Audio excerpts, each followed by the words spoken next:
asalaamu calaykum waraxmatullahi wabarakaatu. halkan waxaa caawa ka jirta xafladaas oo ah dib doorashada hodan xasan iyo mar labaad u tartameysa baarlamaanka Minnesota. Good evening, everyone. Thank you, DJ Jelani. That man never ceases to amaze me. He knows I love Danto. That's why he does Danto every time I'm coming up this stage. I was this close to getting off this stage and breaking it down, but I'm not going to do that. All right. Good evening, everyone. Thank you for coming out tonight, a cold night, Friday night, a night where you'd rather be other places to come here and support our re-election campaign. I want to also thank the great people that are standing up here with me. Where's Eke? I'm right here. My colleagues, my brothers, my sisters, my right hand and left hand both. This is a hard work. 2 years ago, I stood at this stage, and we announced. I didn't do it alone. You guys were all with me, right? And it was one of the most joyous moments of my life, even though I did not know the challenge that lay ahead. It was a campaign rooted in community and love. It was a campaign that showed our strength and unity of our community. And when I say our community, I mean our whole community. Everyone. I have said this before and I'll say it again. If we're not speaking for everyone, we shouldn't be speaking. We shouldn't have a space to speak if we're not addressing the disparities of our people. We have terrible, terrible man in office. And I hate to give him credit, but I'll say this. He's the reason why I'm standing up here. He gave me a courage that I didn't have. He showed me that there was no more sitting on the sidelines hoping that someone better will come along and fix our problems. So without giving that man a credit, I stood up because of the mess that our country is in. We cannot afford to have a small group of people lead our country and discriminate the rest of us. The 1% doesn't speak for all of us. And they should not speak for all of us. We had a really long ride to get here. You stood with me. Some of you cried with me when the tough got tough. Some of you guys stayed up with me, you door knocked with me, you walked in the cold snow, and you showed up every single time. Thank you. This journey was absolutely necessary. It was to stand up for our values, to bring our voices together and to the table, and if there's no table, we bring the table.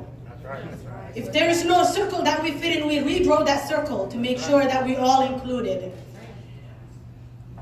To look at the disparities. This is a great state, you guys. We have surplus every biennium. But guess what? We also have one of the worst disparities for people that look like the people in this room, and many more. We have the worst education gap in the country. Right there with Mississippi and Alabama. Last time I said that I got in trouble because people from Mississippi and Alabama are in the room. We have one of the biggest health disparities, one of the biggest wealth gaps.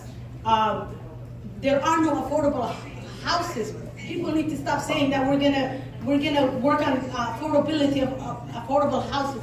There are no affordability. My district is more one bedroom is $10.50, and it's one of the poorest districts and the most diverse district. You figure that out. I don't know how that makes sense.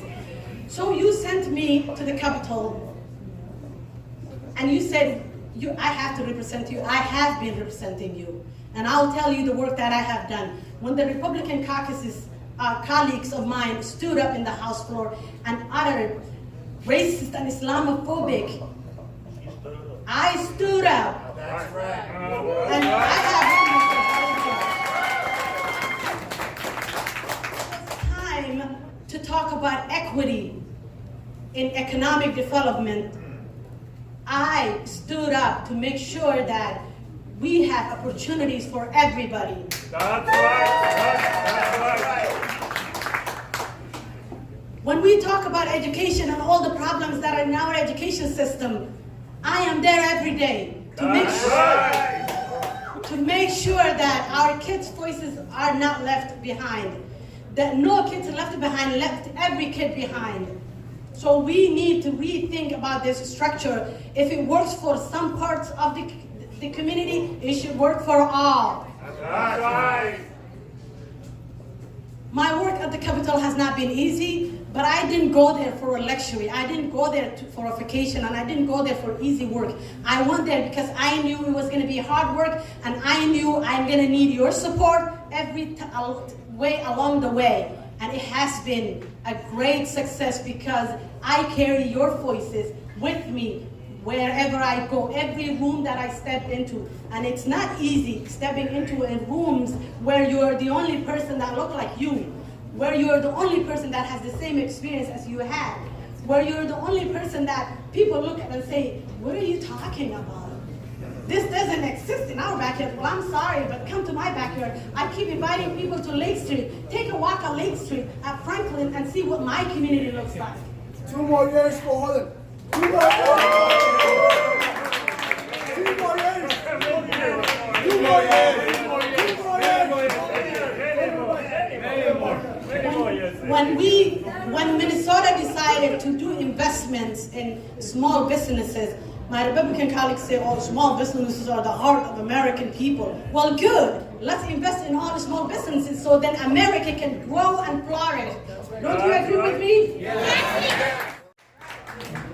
I stand here asking you for your support. Support me in the journey that we started together in this same spot 2 years ago. Help me with this journey, but at the same time, count me accountable. Come to my office, write to me, call me, and ask me why I voted in right this way, or why I didn't vote on this issue, or what I am working on. We have climate issues. We all know that. Our climate is in trouble. But when we need people to show up at Transportation Committee, we need you to come up and talk about a way to fix our problems with the broken metro transit that we have here. We need your voices.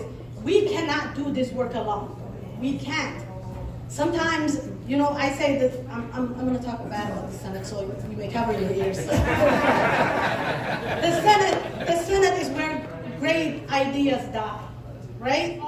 My freshmen, I'm so proud of my freshman team. We worked so hard on the We worked so hard, of course, with our senior colleagues, but we worked so hard to pass legislation that represents Minnesota, a legislation that is good for all Minnesotans. But guess what happened to it? What happened to it, Senator? It all died, well, all the great ideas died in the Senate. So I need you not only to support the House, but I want you to come out, caucus for your senators. We need to flip that Senate if we're going to do anything in Minnesota's disparities. Do you agree with me? Yes! Well, I'm only going to ask one more thing. I have asked you before, and I'm going to ask it again. I need you to know where your caucus locations are. I need you to caucus, come out and caucus. Your voices are important. This election, they always say it's a pivotal election, but guess what this one is? Because this one is the one that we get rid of Donald Trump.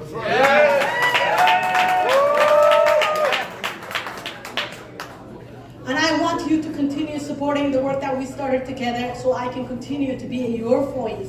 And I'm not a voice for a specific group, but I'm a voice for all. I'm a voice for the young hijabi girls that are sitting in the classrooms not knowing that whether she belongs in that classroom. I am a voice for every single community in my district and in the state of Minnesota, the great state of Minnesota. And I want you to help me continue this work, help me build a legacy that we can all be proud of. And that legacy is a Minnesota that is a voice for all.